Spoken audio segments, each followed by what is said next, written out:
go from current slide. And this morning I would have told you the cold is so much better. And it did feel better. It's getting better every day. Boy, as the last class went on, it just ran out of energy and just got more congested and stuff. But hopefully it won't be like that this afternoon. We'll see. There probably are some announcements out there over the weekend. I got caught up on some emails, and I saw a few announcements. I was going to try to get them printed this morning, but I got caught in an email vortex that wouldn't let me back out again, so I just got sucked in, and it was just a series of things. I had to deal with the Human Resource Office and the gal down there I like a lot, but she was really chatty and talking about everything except what I came to see her about. That took just a few minutes, but we had exchanged some emails late last week and over the weekend, so she was talking about the other issue and not talking about what I was down there to sign. So anyway, and then I had to deal with my work study student. She had an evaluation, so we had that to deal with too. All right. Any questions on anything we've done up till now? All right. If we go back to example 2, just briefly, without the brackets in there, we would call this an iterated integral. Okay? Now, just a little bit of the thing. The brackets help you see. You do that integral first, and then you do the outer. Okay? So what these things are here is reverse of these things, because the inner one, this is what y is going from 1 to x, so from one value to another value. And the outer one, they can only be numbers here. You cannot have a variable in the outer. You can or not have one on the inner. If you do have a variable in the inner, it's got to be one of the outer variables. You can't have more than one of these, so it has to be an outer variable. You can't have a y out here because you've already taken care of y's in here. So, and you can't have x's here, but you can't have a y up here because you're integrating in respect to y. So those are just the characteristics of what they call iterated integrals. So we already done that example, so just to remind you, because I said the integral in example 2 is an iterated, I assume that's how you pronounce it, integral. The brackets used in example 2 are normally not written. They were written there from, since it's your first one, just to make it stand out for you. Instead, the iterated integrals are usually written simply as, again, the outer has to have actual numbers on it, can have variables. The inner one, however, can be not just a variable, it can be a function of a variable. But if it's a function of the variable, this has to be the outer variable, okay? So g1 of x to g2 of x, the outer one, because you're later going to integrate that.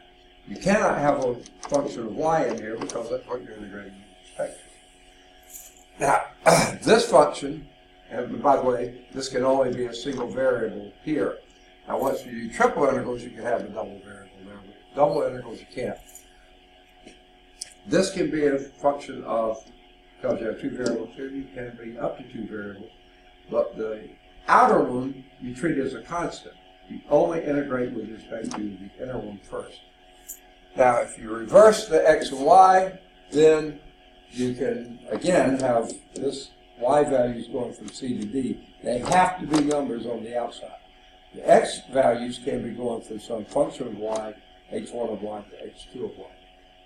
Now, in a sense, this is a lot like we've been doing in differential equations, when once you integrate something that's two variable thing, but you're integrating only with respect to one, remember your constant could be a f of y or g of y or something like that. Yeah. Same thing here. That's why these can be functions. Same type of thing.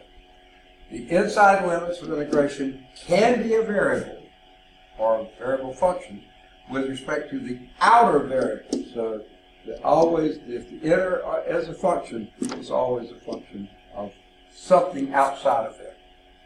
However, the outside limits of integration must be constant with respect to both variables because you've already integrated the inner variable, so these have to be constant for the outer variable. All right. I think we beat that to death, didn't we? All right. After performing the inside integration, you obtain a standard definite integral that looks just like what we did back in Cal 2. And the second integration, Cal 1 even, the second integration produces a real number. So you don't have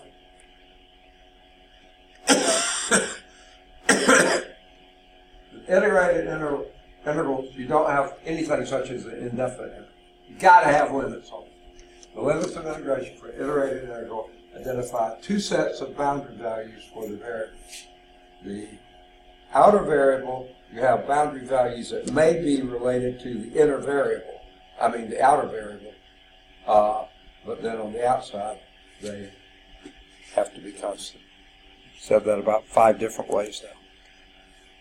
For instance, in example 2, the outside limits indicate that x lies on the interval from 1 to 2, if you remember back what that one was. Together, those two intervals determine the region of integration, or the iterated interval is shown here. Okay?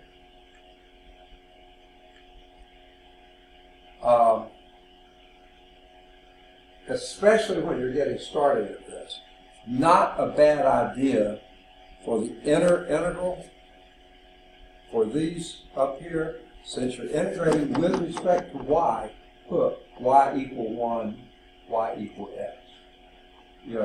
Just put the y equal in front of that because you're substituting those in. Now you can put x equal 1, x equal 2, that would be fine too. But by that time, you're all through with everything. But if you write it that way, y is equal to 1 is this line right here. And y is equal to x is that line there. So you're integrating from this one to that.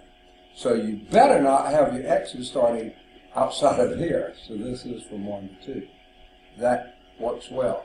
If you're integrating from here to, things get a little messy. So you leave the x's in. And this would then overall be the area of concern like that, the region of integration. Not always do you want to draw pictures like this, but it certainly might be helpful to do it. Occasionally, especially on the front end of things.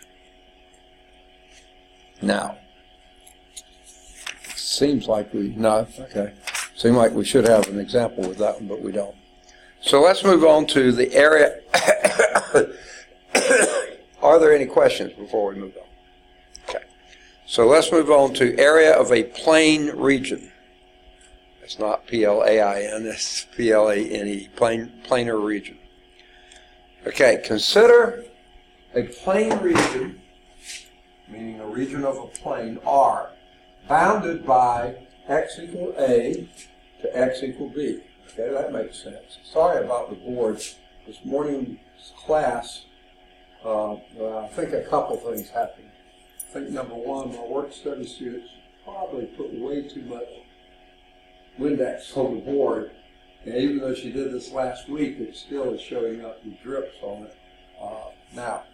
And then this morning's class, she erased most of it, but left a couple of things. When I went to erase, it just smeared like crazy. And I haven't gotten my work study suit up here to clean it since. Shortly, when I went back to the office for lunch, she was already gone. So, and I didn't have time, if I was going to eat lunch, to get it done. Consider the planar region bounded by x is somewhere between A and B. So x is between a and b. Now, y is between a g of x, which is g1 of x down here, and g2 of x up here. Now, requirements here is a g of 1 of x, g1 of x, always has to be less than or equal to y, which is, of course, less than or equal to g2 of x. So in other words, the g1 of x and g2 of x can't cross somewhere in the middle. They can touch, but they can't cross. That just messes up everything, okay?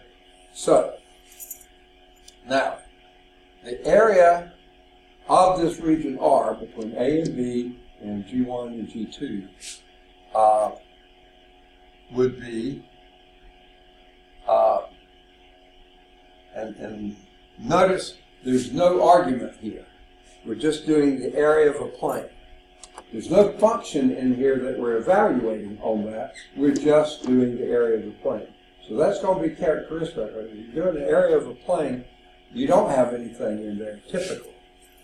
The number 1 maybe or something like that, but that's all that you would be allowed to do. Okay? So basically, your area would be, if you're just looking at this, and then a dx here at the end part, end run, you're doing the length from here to here, g2 minus g1, times the dx, and that's it. So basically, your outer integral is kind of already done for you. I mean, the inner integral is done for you, because there's nothing there. That would just integrate as y from g2 of x would be g2 of x minus g1 of x. So that's all that's left in there, because there was no function that you're evaluating. You're just looking at the area of that region. Using the fundamental theorem of calculus, you can rewrite the integrand, g2 of x minus g1 of x, as a definite integral, which is that definite integral right there. Okay.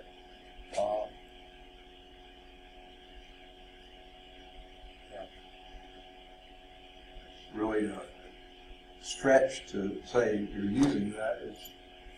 You are. That's what tells you can do definite integrals, period. All right. Now, the only thing I get out of this, the main thing, is that when you just do the area, there usually is no argument. You're just integrating from one function to the other function. That gives you your change of height, or your height and your width, and there's your dx. Okay. Specifically consider x to be fixed and let y vary from g1 of x to g2 of x. And that's exactly what we did. Here's that inner integral. No argument, just a number 1. So you're just integrating. This integrates to be y. 1 integrates to be y. Antiderivative 1 is y. Evaluate from g2 to gy. That gives you that, which represents the height of that rectangle. Combining those two integrals, you can write the area of the rectangle to be the integrating this from A to B. Okay. And I don't know why repeating it over and over, that then gives you the area of that region R. Now,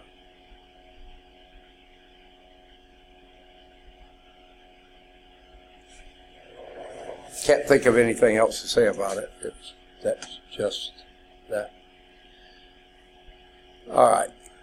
Replacing a representative rectangle in the region R helps determine both the order and the limits of integration. The vertical rectangle implies you're doing the change of y times the change of x. Okay? So the inside limits of integration corresponding to the upper and lower bounds of the rectangle, and the outside would then be the dx. The outside one would be going from the numerical limits. This type of region is simple. It's called vertically simple. Okay? There's nothing obtuse or weird about it.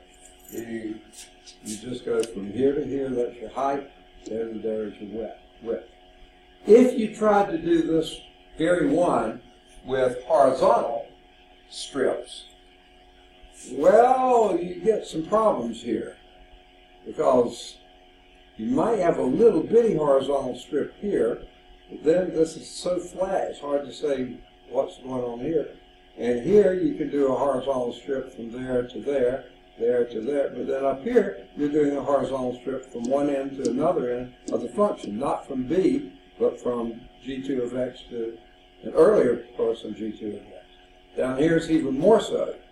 A horizontal strip from here to here, all these would be from one part of g to another part of g. That is not horizontally simple. This is vertically simple. You're always going from one function to the other function, and then your dx's. There's no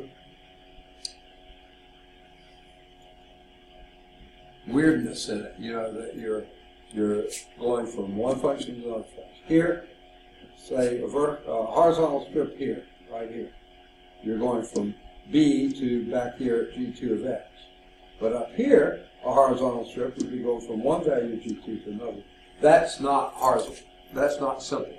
So that would not be horizontally simple. This is vertical simple. The outside limits of integration are strictly your numerical values. No one function to another function. The same function.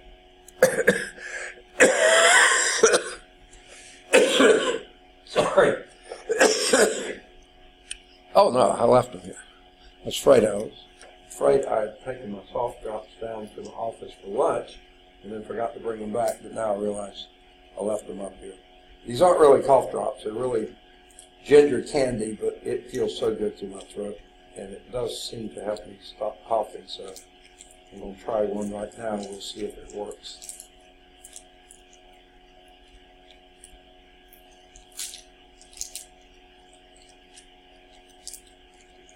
The worst thing about them is getting them out of the aluminum packaging. Mealy mouth for a while, but hopefully. Similarly, a horizontal rectangle implies the order dy dx, because the dx that you would do first is going from the h of 1 to h2 in incremental units of x, and then you're doing incremental units of y. So this would be h2 minus h1 times delta y at the end. But the inside limits of integration determined by the left and right bounds of the rectangle, h1 and h2, as shown here. This type of region is said to be horizontally simple because all your rectangles are going from the h1 to h2 horizontally and c to d vertically. That's simple. Try to do this vertically. Vertical rectangles here would just be simply c to d. That's pretty easy. But over here, it's not so simple.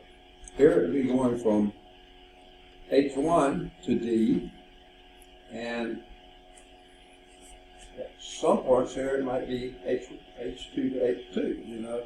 That's not horizontally simple. Vertically simple. This is horizontally simple. The outcome limit of integration represent the horizontal lines from C to D. All the horizontal lines added together from C to D. And all those rectangles have the same definition. H2 minus H1 times delta Y. So, summarizing all this, after beating it into the ground, area of a region in the plane, R is defined by A less than or equal to X less than or equal to B, and G1 of Y, G1 of X is less than or equal to Y, and G2 of X is G2 up here, G1 down here. where G1 and G2 are continuous on AB, and of course with G1 always less than or equal to G2. And they're both continuous on the interval A to B. And the area of the rectangle is simply the one that depends on the other as the interior. That would have to be Gy because these are functions of x. So you do your dy inside G1 to G2. No argument here. You're just taking the area, and then your dx is going from A to B. That's the final integration. Vertically simple. But if R is defined ranging from C to D on Y, but then an H of 1 of Y always being less than or equal to H2 of Y, but H1 and H2 must be continuous on the interval C to D, then the area of the region would just be, no argument here, just number 1. And you do your dx first because these both are functions of y, so that would then be the last integration would be the y's. That's going from C to D. These are horizontally simple because dy is the last integral, and you're going from horizontal strips with thickness dy. Sorry. All right, let's do example 3. They did all these with G's and H's and everything else, but then the first one they give you, iterated integral to represent the area of rectangle shown here. No functions at all in this one. What would be your iterated integral? Let me get my pen set up.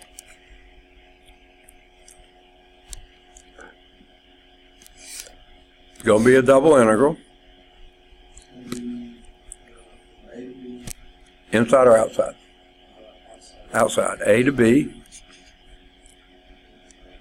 C to D. Got it?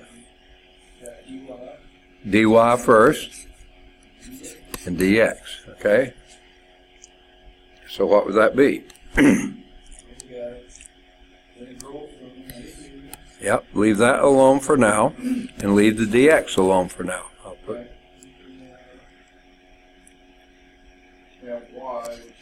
right. Second, from C to D. Okay, and evaluate that. Oops. I'll put an equal sign inside an integral. What would that be? D, whoa, where's my pen? Okay. D minus C dx, and this would be, by the way, D minus C is a constant. D is a constant, C is a constant. You can pull that on the outside. D minus C, integral from A to B of dx. That would be D, this is gory detail here.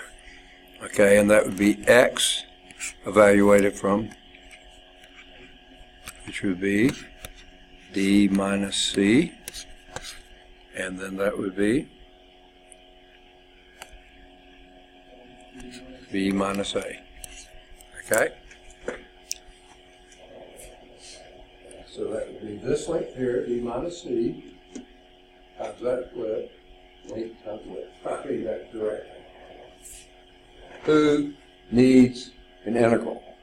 Who needs an iterated integral? Just see what the length of one side and length of the other side, multiply them together. I know that. Huh? I'm sure it gets harder. Oh, you can bank on it. Okay. But this is just showing you it works, you know, only on simple ones, even on simple ones. So that would hopefully give you confidence that it might work on more difficult ones as well. Okay. That's consistent with what we know from geometry. All right, so I'm going to eliminate this Watch them do it. Thought I was going to eliminate it. Okay. The region shown in this is both vertically simple and horizontally simple. You can use either order of integration. It does not matter. By using dy dx, which is what you chose, just like you did it, the inner integral, if you wipe out, ignore the outer one, that would integrate to just be y, value of c to d, y is value of c to d, that would be d minus c times dx. That, of course, is a constant. Pull that on the outside or leave it on the inside. It doesn't matter, but just don't assume that that has any variation in it. It doesn't. Times x, x going from a to b. And when you put those in, just d minus c times b minus a. Boy, the cough drop's doing a lot of good. Notice that the answer is consistent with what you know from geometry, of course. Okay, whoa. And that's all she wrote from what they did. Let's us do example 4. Use an iterated integral to find the area of a region bounded by the graphs of f of x. For some reason the pen is doing really strange things. Is equal to sine x. G of x is equal to cosine x. Okay? To find the area of the region bounded by the graphs of those two functions. All right. Now, they tell you the limits, but let's see if we could have figured that out on our own. Hint, you'll need to in the future. Let's do a quick plot of sine x. Okay? We'll count this as 0, 0. This will be pi halves, pi, 3 halves pi, 2 pi.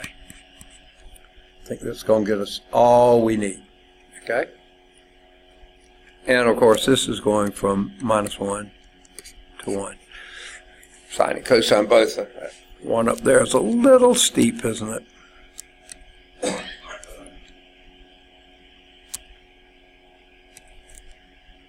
Something about like that might be a little more even.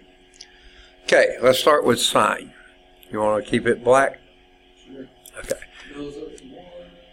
Okay, but it starts at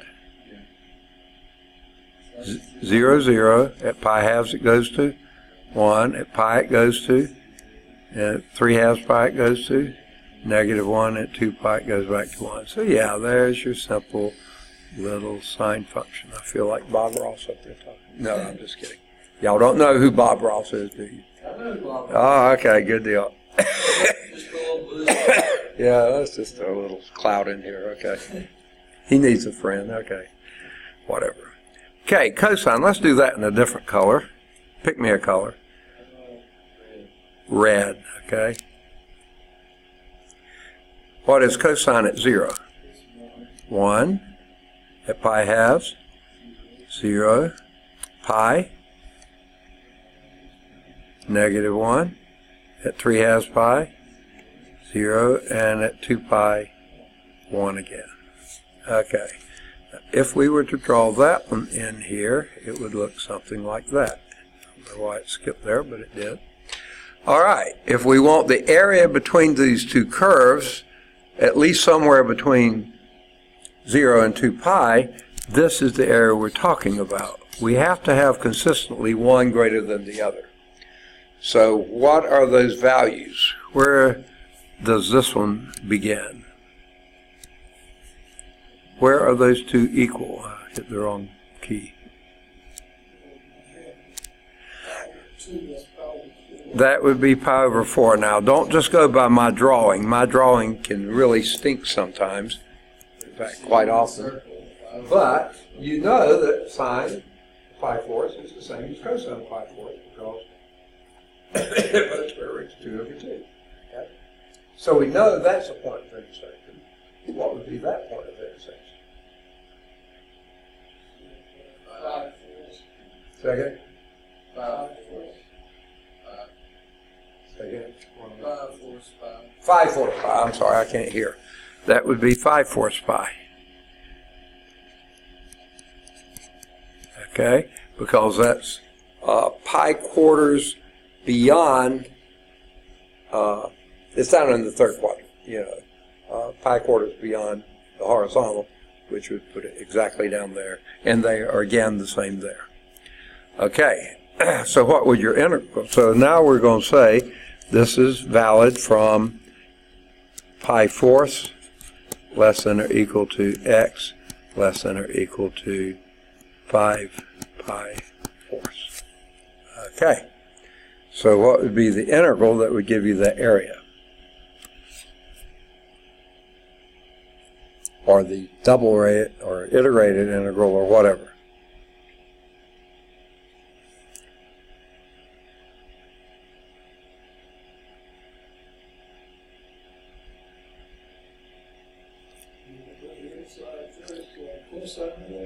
Okay. Now what did you say again? I'm sorry. Cosine of x dx. Okay. Cosine of x what? Dx. Oh. Okay. Okay. What we're, okay. Let's maybe time out a moment. Do you want to do this in a vertical sense or a horizontal sense? Right now I feel like I'd much rather be horizontal, but that's beside the point, okay? Yeah, we need to do vertical. Because you see, this indeed is vertically simple. Every bit of that area can be expressed with vertical rectangles. Whereas horizontal rectangles, ooh, what a pain. This is going from one side to another side, this is going from a sine to a cosine, sine to a cosine, and then cosine to cosine. No, not simple at all. So, So the first one is 5 pi over 4. okay, the outer one is from pi fourths down here, right, to 5 pi fourths up here. I understand you right? Okay, good. Okay, we're looking for an area, so there's nothing going to be in your integral. It said the top boundary was sine x. Okay, yeah, that's, It is. and the bottom is cosine x. Okay, and what are you doing there? dy. Those are your dy's. Those are your vertical limits, cosine to sine. Okay, and then so your final would be the horizontal going from pi fourths to that, so that's your dx. Okay, got it. Because it's an area, there's nothing inside it. Okay, and indeed this would give you sine minus cosine. And that's why we chose them that way, because sine's on top in the center. Now if you had come over here, extended your plot a little bit, who would have wanted to do this? But, oh, I didn't hit the right key. Okay. And let this come on up here, and let this one come on down here. Oops, that should have been red. Oh, it didn't pick up the red. Okay. All right.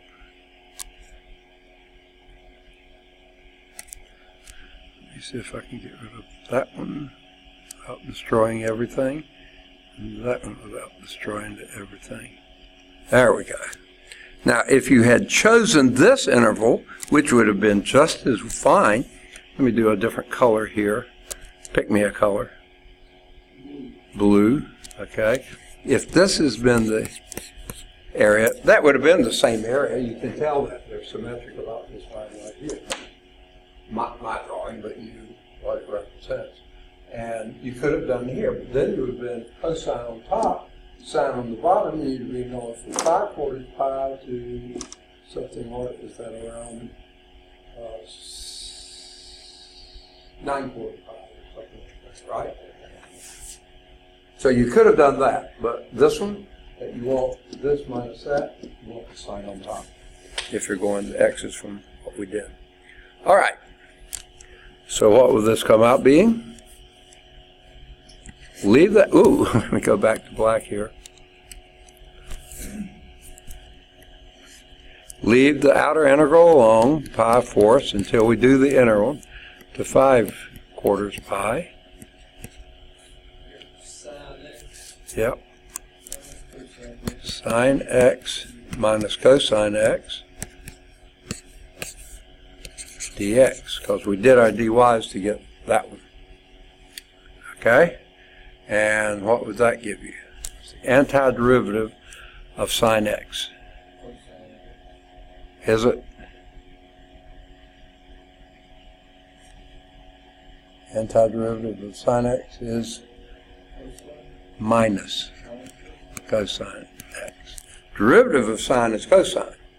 The antiderivative is minus cosine. Okay? And then this would be minus sine x. Okay? And you evaluate that from pi/4 to 5 pi/4. Okay? Okay. Now, minus the cosine of 5 pi/4, that would be that first evaluation. Well, here, I see that down here. What's that value? No, it isn't. -1's down here.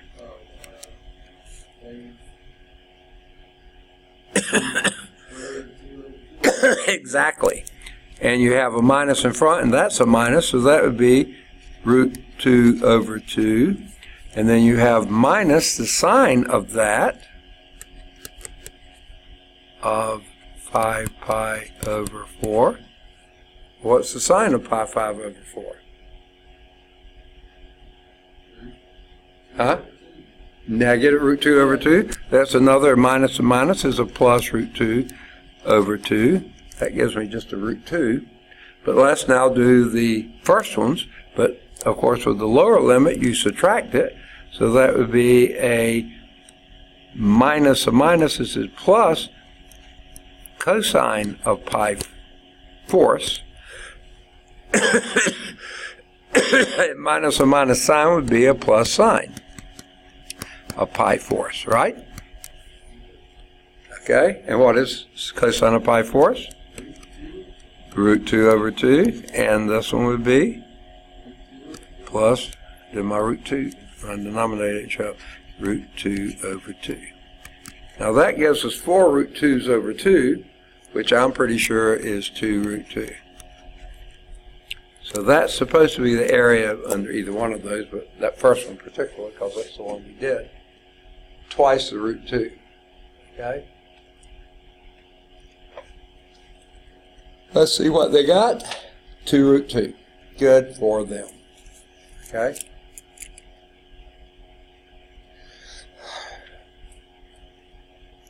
Now, they note here, the region of integration of an iterated integral need not have straight lines as boundaries. For instance, the region of integration shown in this figure, the one like what I've got on the board here,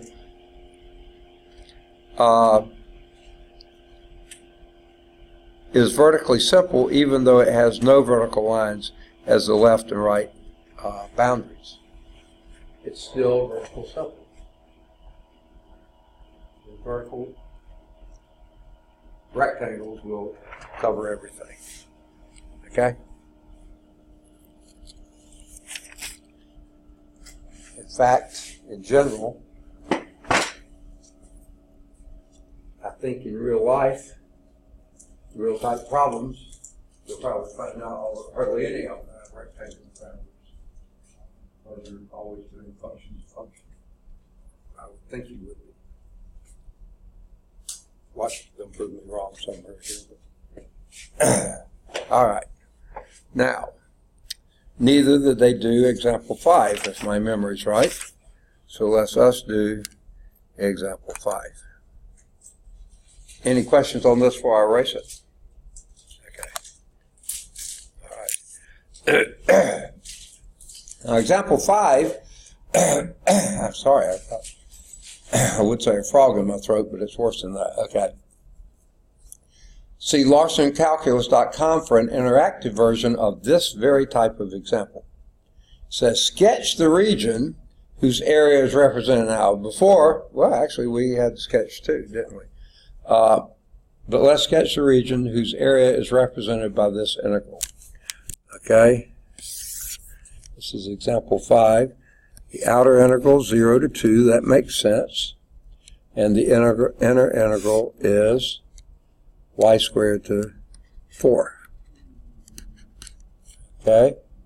And it's just going to be a dx dy. Okay, that makes sense because for the inner integral, you can use the outer variable as a limit, and we did. That's a 4, not an x. So it could be a really ugly x, but it's an ugly 4. That's an ugly 0. Okay. Now, it didn't say solve it. Solving is a piece of cake. It said draw the sketch the region whose area is represented by that integral. Okay. Now, let's get us a xy plane here. Okay. I don't need it there, but my y's are only going from 0 to 2. Okay, because that's the outer one. My x's, on the other hand, are going from y squared to 4. Well, I can do the 4 part. I'll go on and get that one in here. Okay, we know it's, we know it's something in that rectangle, but it's not completely in the rectangle. Okay, now, 0 to 2 is no problem. That's just that. Y squared. X is equal to y squared. Remember? I said you could have written it that way. And this is the line right here where x is equal to 4. So there's your upper one, x equal 4. So for here, you write x equal y squared. Now, what is that? It's a parabola, okay? And that parabola is, because it's x equal y squared, it's not your normal y is equal x squared, which would be opening upward. This will be opening to the right. Okay? So plot a few points when y is equal to 0. X is 0. When y is equal to 1, x would be 1. Now, negative 1 would also be 1, but that's not in the region of our interest here. And when y is equal to 2, x is equal to 4, that does get up to our boundary there. So here is the, approximately, that's probably not a very good looking parabola, but it's supposed to be close to it. That's much too almost linear. Let me see if I can draw it a little bit better. Okay. Oh, I should have left that point. Okay. Whoa. This keeps doing this on me. Okay. So 1, 1 is there. That's a little bit, it's still wavy up there, but it's a little bit better down here. It looks more parabolic here. That was messed up. All right. Now, which area are we dealing with there? Inside that or outside that?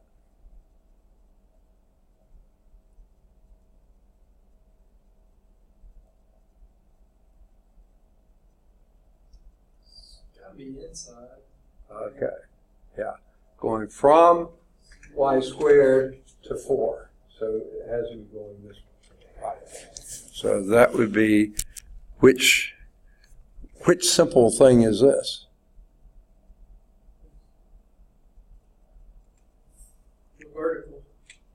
No, it isn't. It's horizontal. Because like you just said, that last one, oh wait, you may be right. Let's think of it again. This here is 4 minus y squared. So it's this length 4 minus y squared that length. So that has to be the horizontally simple, if you could call those horizontal lines. Don't make fun of me. Okay. All right. Now, sketch the regions whose area is represented by that integral. There it is. Okay.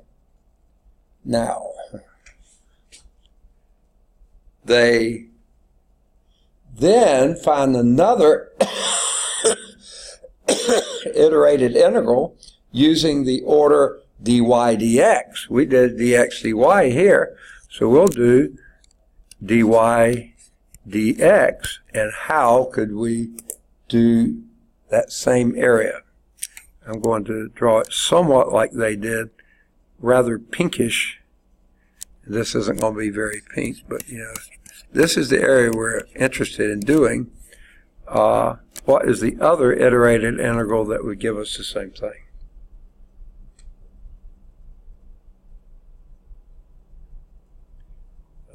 As you suggested, you could have gone either way on this, either horizontally or vertically simple, perfectly fine both ways. So if we do horizontally simple, for some reason my pen disappeared again. Duh. This time let's do vertical strips. What are we going now? Now this is y is equal to something to y is equal to something, and the outer would be x equal what? 0 to 4, is that what you said? Yes. Yeah, perfectly correct on that part. What are your y's here?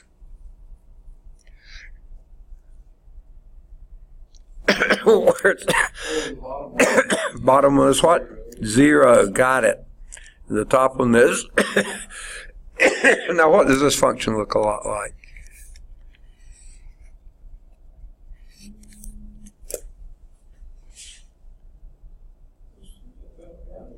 It's what?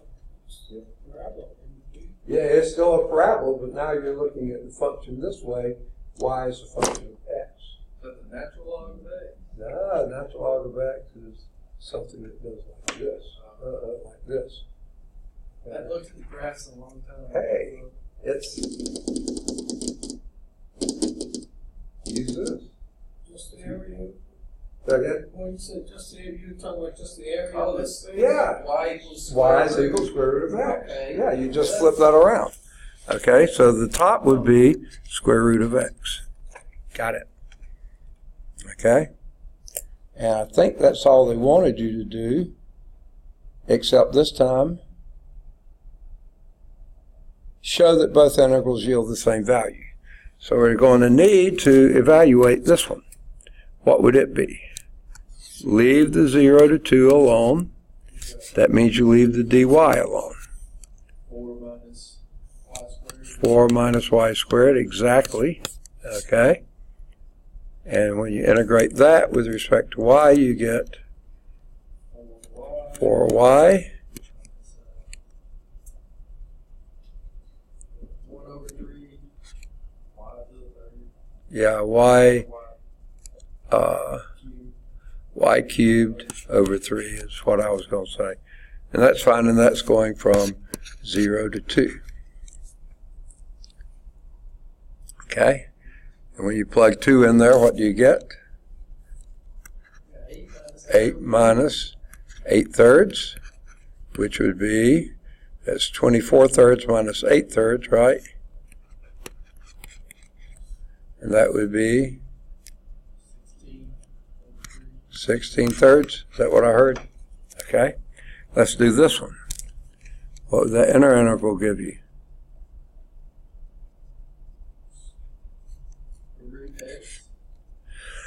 Okay, let me 0 to 4. And the dx is going to stay there. What's the inner integral give you?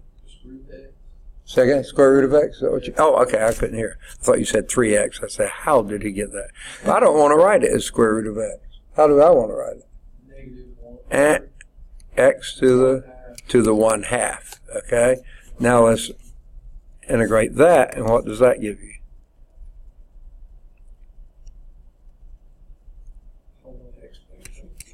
X to the 3/2. Second, 2 over 3, is that what you said? Very good. Evaluated from 0 to 4. Okay? When you plug in 4 for x, okay, first, I'm going to do the 2/3 up front, so I don't have to worry with it anymore. Okay? Now, x to the 3/2, in other words, 4 to the 3/2. Square root of 4 is? 2. 2 cubed is 8. Minus 0. Okay? So this will be 16/3. Yes, yes, yes. Okay? Exactly the same. Does that make sense? All right. Almost think there have to be some rule that you can use that. Now you just sort of have to figure it out each time. The 4 showed up here, it showed up here. The 2 showed up here, but it showed up, oh it didn't. The 0 showed up here, it showed up there, so what's going on? Just do it. Don't try to find any shortcuts. 16/3. Okay. It's not that bad. No, it's not. Not at all. Let's do example 6, since you think it's not that bad. Let's see if 6 can throw any wrenches into the plan. Probably not, but let's see. Find the area of the region R that lies below the parabola y is equal to 4x minus x squared. And above the x-axis and above the line, so the x-axis is y is greater than or equal to 0. Isn't that saying above the x-axis? Because your y's are positive, right? This is example 6, right? Example 6. When it just says above the x-axis, that says y has to be greater than or equal to 0, right? Okay. Yes. All right. I'm just trying to not have to write above the x-axis. I don't want to say y is greater than or equal to 0. And above the line, y is equal to minus 3x plus 6. Okay. Now, you don't have to, but many times it is fairly handy to draw the graph. And certainly it helps you see the answers better. But it can also be a pain in the neck to draw it. Okay. I'm going to cheat and begin by looking to see what they wrote. That's all in the first quadrant, so I'll just draw my graph in the first quadrant. Okay.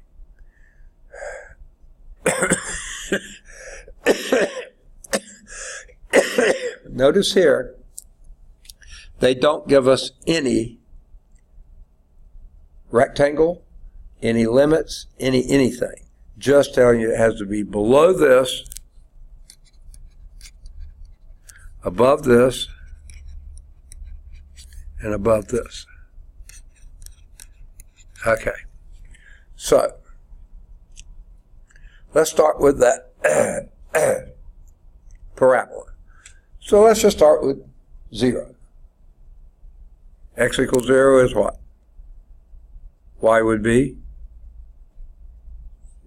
0. Got it. Okay, I think 1 would be pretty easy to do. When x is equal to 1, what's your y?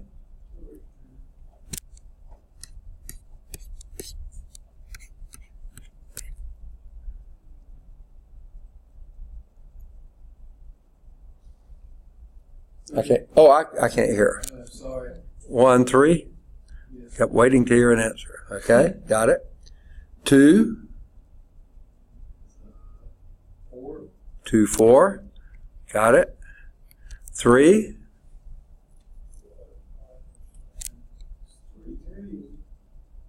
Is what, 3 again? Okay. And 4, 0 again. Okay. Now, for y to be greater than or equal to 0, you stop right there, because anything to the left of 0 is going to be negative. Anything to the right of 4 is going to be negative. There's your parabola opening downward, which you know it is, because your leading term is negative. Okay. So we got that one done. I can go on and draw all that in, sort of. Okay. Now, y is greater than or equal to 0. That just means it's not below there. Okay. So it's above that line. Now, minus 3x plus 6. Obviously, I'm going to have to extend my x-axis up here, or y-axis. 1, 2, 3, 4, 5, 6, 7, 8, 9, 10. But 6 is going to be my y-intercept. 1, 2, 3, 4, 5, 6. Right there. Y-intercept. Slope is negative 3, so we go down 3 for every one across. There is a point of intersection right there. Then you go down 3 more to get right there, right? So there is the line y is equal to minus 3x plus 6, okay? So basically you got to be above this line, but you also got to be above that line, the x-axis. Okay. Now, I guess the first question you ask yourself, though I don't like it in these terms, but their question is, what is your simple here? Mine would be, which you want to do first, dx's or dy's? Yes, not simple either way, is it? Not totally simple either way, but it's closer on the vertical. Yeah, exactly. In other words, we want to use dy's as our last resort, because you can do a dy here. So your vertical lines are all going to be dy's at the end. First part's going to be different. The last part is. Okay? So it will come out being 2 integrals.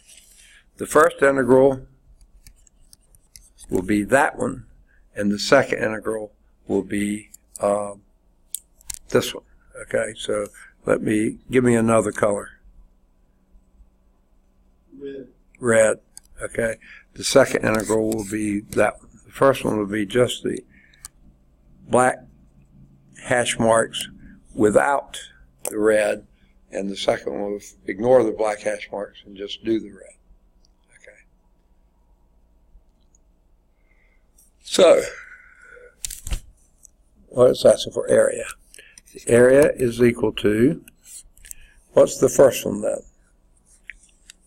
And by the way, we're doing vertical strips on both. What's your vertical strip for the first one? What's your x going from and to?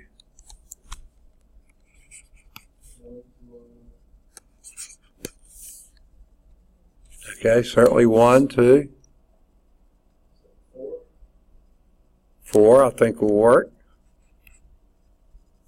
All right. I can't read my writing. Okay. Now, what's your inner integral here? That's your outer is your dx from 1 to 4. No. X is going 1 to 2. Not y. X. That's why it's helpful, I think, to write x equal. I didn't, and I took your word for it. Okay? See, this is x equal 1 to x equal 2. Just from here to there. Oh, okay. Right. Okay. And what are your y's? Okay. 0, 2. No. What? Yeah. Okay. All right. Okay. Let's do the x's then first. So this x is going from 2 to 4. All right. We got our x's done for both of them. let's go back and do the inner integral for the y. So this is your dy's. And what's y going from and to on the first one? When the x is going from 1 to 2, what's your y going from? 0. No, it's not. That's over here. No. And it's not always 1 to 4. This vertical bar here is going from this line to that line. And this up here is this one, and this one here is that one. So those are your inner dy's from y is equal to, the upper is y is equal to 4x minus x squared, and this one is y is equal to minus 3x 6. I'd much rather do 6 minus 3x, but that, you don't need an integral. You got it. That's what you're going from. Now, what is your second one? The red one over here. I probably should do this in red. Okay? What will that be? 4x minus x squared. Yeah, that's the top one. Y is equal to 4x minus x squared. Again. And y is equal to 0 down here. That's this one. Right? Okay. And you don't have an integral there. And then this is your dy inside here. I'm going to go and write it in red so we'll keep up with what's what. All right. Let's do the first one, which is pretty easy to do, I think, at least.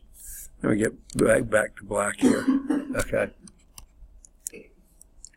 Your outer integral is still going from 1 to 2. I can't read my writing. Okay. What's your inner integral? 4x. Okay. I'm going to write it up here as you call it out to me. 4x minus x squared plus 3x minus 6. You did that well. Okay.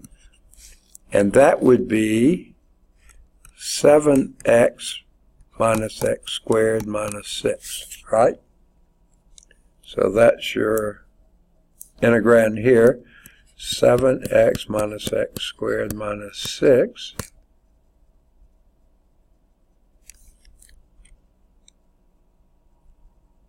Goodness gracious.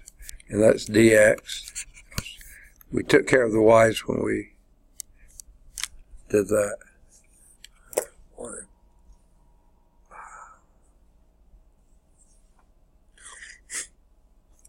My head just clogging up again. Plus, this one is from 2 to 4. So you want this to be a continuum from 1 to 4, because that's where your integral is going. 1 to 2 on the first one, 2 to 4 on the second one. Okay? Don't want overlap there. All right, and what's your integral here?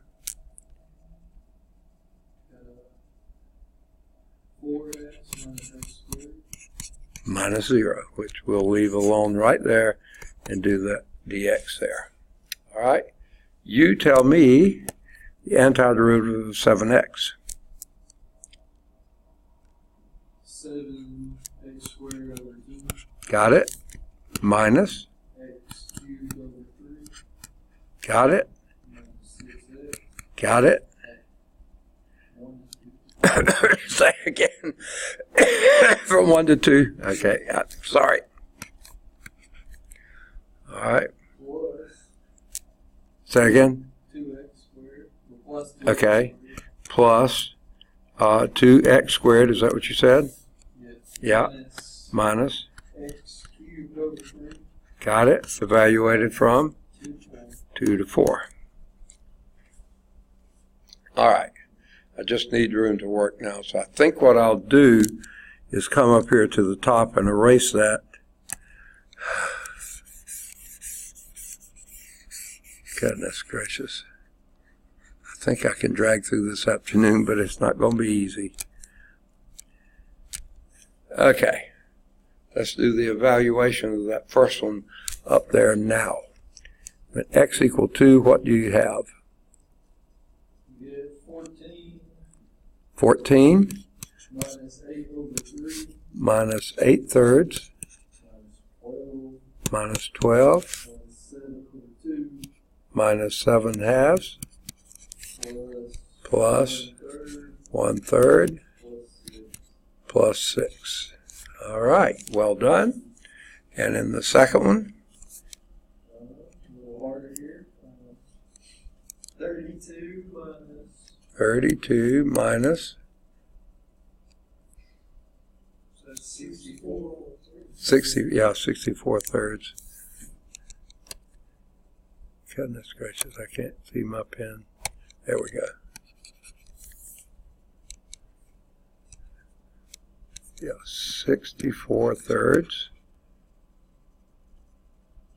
Minus 8. minus 8. Minus 8. Say again? Plus 8. Plus 8 thirds. 8 thirds. All right, there's what you got. Now, let's do the easy stuff first. Minus 8 thirds plus 8 thirds. Those are out of there. I think that was all the easy stuff. Yeah. Right? All right. Then I'll do 14 minus 12. That's 2.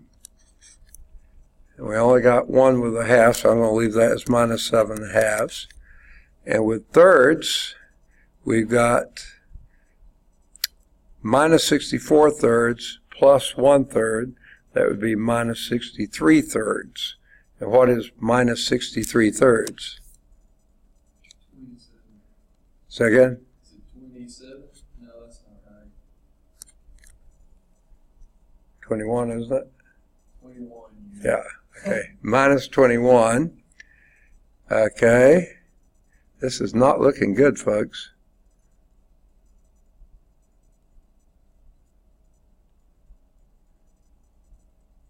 Yeah, we're not through yet. Okay. We got a plus 6. And why don't we just do that with the minus 8 and make it a minus 2. And then that would be a plus 30. I just don't have much room, so I'm doing it as cheaply as I can. Okay. All right. Now, what that gives us is 32 minus 21 is 11 minus 7 halves. So that would be 22 halves minus 7 halves. I think that is 15 halves. Are we anywhere close? Oh my goodness gracious, look at that. They got 15 halves. Make sense? So you're sort of right. It's not completely vertically simple, but it's two-part vertically simple. You know, horizontal? No. Here you'd be going from one side to the other side of the same parabola, and here you'd be going from this line to the parabola. This part wouldn't be bad. This part stinks. Okay. But when you split it up, it is simple. Yeah, it is simple with You each just add piece. up. Right. And you just have this. Absolutely correct. All right, so that was example 6. And that's all of 14.1. Finally. So let's go on and, well, I'll just stop here. All right. Do any of the odds 3 through 9, I can't talk. 3 through 9, they're all at Calc Chat, 3's at Calc View.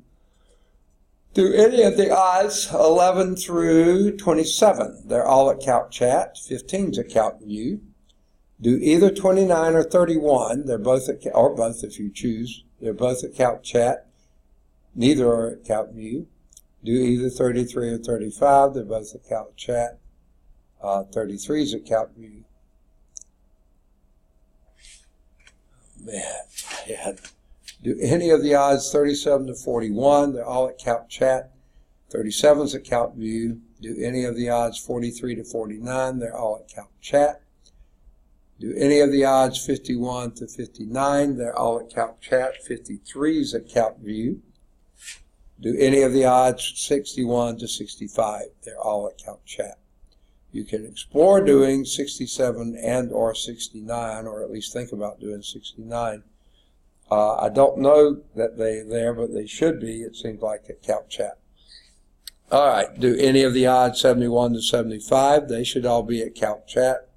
Do 77, it should be there. 79 is a true false. It should be there. And that's the last. Okay, good deal. Any questions? 14.1. Okay.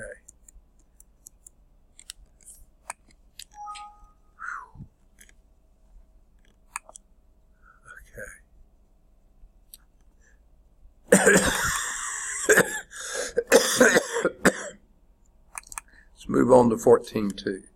If y'all don't mind, I think I'm going down and get some water because my throat feels just about as dry as a parched desert. So, it's all right. Okay, continuing with multiple integration, chapter 14. 14.2 is double integrals and volume. All right, we just had double integrals in area. What in the world is double integrals in volume? We'll use a double integral to represent the volume of a solid region and use properties of double integrals that we'll talk about and expand on. We'll evaluate a double integral as an iterated integral. Oh, that would be new on it. And we'll find the average value of a function over a region, which we did in single integrals earlier. Okay? This time it'll be function of two variables though. So let's do double integrals and the volume of a solid region. Now, you know that a definite integral over an interval uses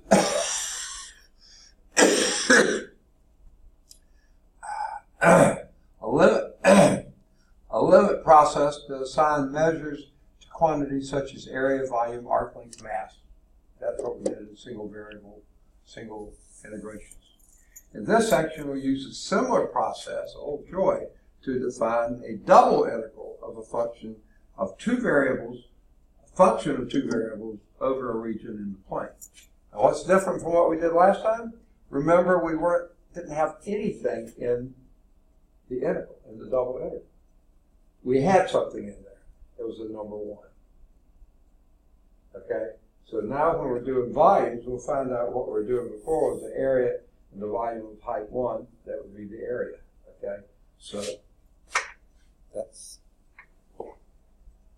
sort of going backwards here, but that's kind of what we're doing. Consider a continuous function f such that the function of f, function of x of y, is greater than 0 for all the xy's in that region are in the xy plane. So here's your xy plane down here, and this is your surface. Z is equal to some function of x and y. Okay? We're only going to be looking at positive x and positive y. We're not doing the entire plane, just this. So we're going to cut at the xy plane, or xz plane, and the yz plane. Just look at the, and at the xy plane, not going below it either. So, but we said that here. Okay? So we're just looking at, if you want to think of it, the first octet. Now, I don't know how to number any of the other octets, but the first one is where x is positive, y is positive, and z is positive. I don't know where you count the other 7, but you know, this is the first octet, and that's the only one we really care about here. Okay? So what we're doing then, okay, well, this is just setting us up. This is what we're doing. Considering continuous function, the goal is to find the volume of the solid lying between the surface given by z is xy, that's the bubble up here, and the xy plane down here. So everything above the xy plane in the first octet. Okay. You can begin by superimposing a rectangular grid down here, a mesh, a screen, okay, over the region. That will be the xy plane down here. And we're going to look at the portions of that are underneath this curve. So these pieces of the mesh we're not even going to consider. Okay? Now, we could talk about those who are completely in that, or those who are partially, completely and partially in that. The green ones are completely inside the domain, you might say. The ones that are blue have some either little corners or big corners cut out of them, okay? But they're not completely in there, okay? So these are now rectangles. We might think of them as squares, but they're not necessarily squares, they're rectangles, lying within R to form the inner partition of your region R. Region R is the part down here. I thought they said S or something like that was a part of there, whatever. We're not interested in that. The rectangles lying entirely within R, the green ones, form an inner partition, we're going to call that delta, whose norm is the magnitude of that delta, is defined as the length of the longest diagonal of the n rectangles. Now, if these are all indeed the same n by m or I by j or whatever, if those are the same and they're little squares, then the diagonal there would be, root 2 times that, But we're not concerned with that. These could be rectangles. The I is different from the j, or the m different from the n. But then defined as the length of the longest diagonal of those n rectangles. Okay? That's your delta, and that's the norm is the magnitude of that. So the delta is the length of the longest of that, and the norm, the delta is the length of that longest rectangle. The inner partition is the delta, and the norm is the length of the longest diagonal. Okay, whichever way it's going. And if they're rectangles, those two, one of them's going to be either they're going to be the same length or different lengths. Okay. All right. And the longest of those in rectangles. That's your norm. All right. Next, choose a point, xi, yi, in each rectangle and form the rectangular prism whose height is the f of xi, yi. So you can choose the innermost point, the one closest to the origin, the outermost point, the one farthest from the origin, either of the two other endpoints, or any point in between. Just pick a point, any point in there, in that little rectangle, the x of I, y sub I, x of I this way, y sub I this way, and center up, I don't care, whatever you choose, and then let that go up. And wherever it crosses this, that's your f of x of I, y sub I. You can call it z sub I if you wanted to. Because the area of that ith rectangle is delta a sub I, which would be it's delta x times delta y, by the way. It follows that the volume of the ith prism is the height of it times the area. Okay? Now, it's not exact, but it's approximate. Okay? Your delta A is the exact area of that rectangle, and then the height here is that, and that, well, this would be the volume of the ith prism. That is exact. The prism is flat up here. Okay? So that's out. Some of this prism's outside, some of it's inside. But the prism, that is the volume of the prism. The height times the area of the base. Okay? Now, guess what? We're going to sum up all those. And you can approximate the volume of the solid region by the Riemann sum. There's good old Riemann comes into the picture again. The Riemann sum of the volumes of all the n prisms that you have. Now, let's go back to this n, okay? Yeah. You put the rectangular grid, the rectangle's lying entirely within, form an inner partition They never actually said it, didn't they? Those, all the ones entirely inside that, the number of that is n. I don't see anywhere here they said that. That's what your n is. All the, inside that partition, all the ones that are entirely inside, that's your n. So, I knew they said n. Now, so you can approximate the volume of the solid by all those n prisms. So that's the summation from I equal 1 to n, whatever that number is, f of x of I sub I delta a sub I. Okay, that's your, those prisms. Now, looking at this, it's not too clear whether there's more on the outside or more on the inside. You know, the blue is all inside the sphere, and the purples are all sticking out of the sphere. It looks like to me the purples are winning a little bit, a few more on the outside. Then too, you've got these over here that are over the partial, the blue squares, so all these are outside. So it's not an exact, nowhere close. It's an approximate. That's your Riemann sum of all this.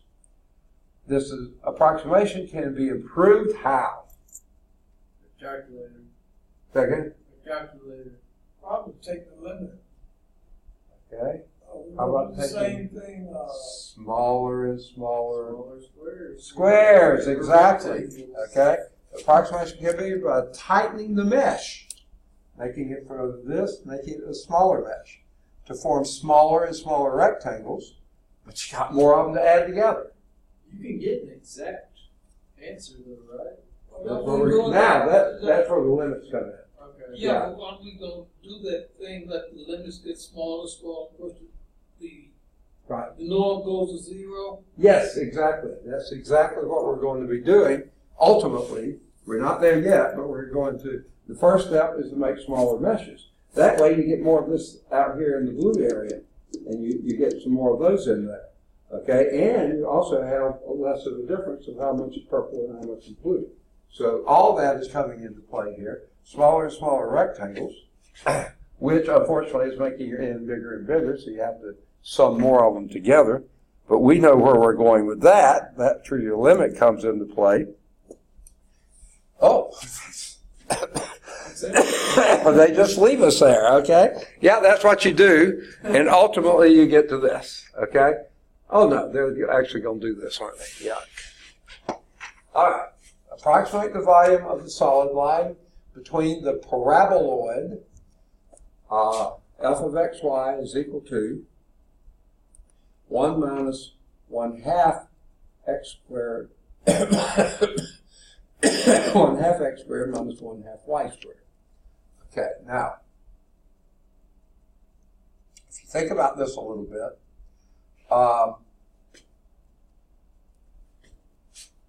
that part would be parabolas in the xz plane. That would be parabolas in the yz plane. This would be sorry.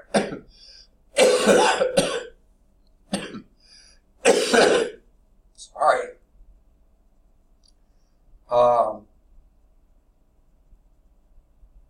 And Come up the one, man. Just come up the one. that one? Yeah, now suppose Z is equal to F. Okay. Why don't we have that ellipse again? No, this is now, yeah, you have an ellipse. Yeah, you have an, well, actually it's a circle, okay?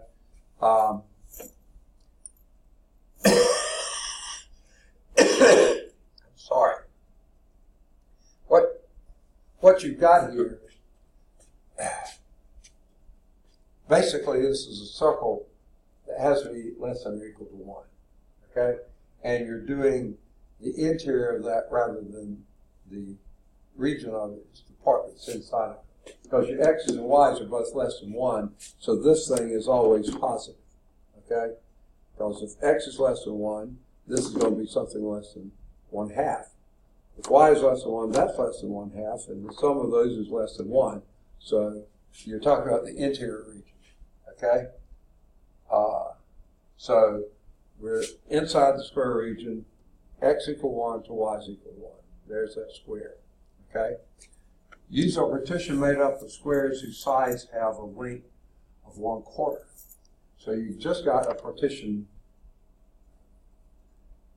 We used to would have said n equal 4, but now n is the square. So this is 4 by here, 4 by here. So you have a total of 16 here possibilities. But some of those are outside that circle. Most of them inside, but some of them are outside the circle. So we don't have quite 16 of them. But so we've got very little squares. I mean, It's time. you're kidding me. No. Oh my goodness, just when we're beginning to have fun. Okay. All right. We'll have to pick up with example 1. I'm sorry, I completely, that break in there just threw me way off on the thing. So what we're going to do, we'll start with example 1. I wish they'd have shown the figure early, but they didn't. So we'll pick up again there. I don't think we got far enough for any new homework exercises in 14.2. 14.2 is a fairly long section. So we'll move on that on Wednesday. Now, y'all do know I should have said this early on, but it was only Bill here. I didn't even think about going into this. We have class this week. We have Thanksgiving next week. And you two lucky guys have the whole week off. We have to be here Monday, Tuesday, and Wednesday. Now, some people are going down to Montgomery for statewide meetings. I'm not. So the college will be open Monday, Tuesday, and Wednesday, but we may be hard to find because I know Monday and Tuesday they're going to have us over in meetings somewhere. So it's a pain, but probably on the Birmingham West campus. So we won't be all that accessible. But all the offices will be open. But let me warn you about Wednesday. Wednesday, I've never known them to ever work less than half a day. I think college will be open Wednesday, morning. But sometime afternoon, they just about always start sending people home. As they should. Yeah, and it's nice. It's good to do. But I can't tell you when because they don't tell us when. And so we don't bank on getting any business done afternoon on Wednesday. You may be able to until 1 or 2 or something like that, but don't bank on it. The odds are people will be getting out scarce Wednesday afternoon. Wednesday morning, I think most offices will still be open. Monday and Tuesday, all day. Okay. Now, we'll be back in our offices on Wednesday, so I'm going to be over there Monday and Tuesday, but I'll be back here Wednesday, but I don't know how long. So I'll be here, so if you need to get in touch with me. Okay? Good job. All right.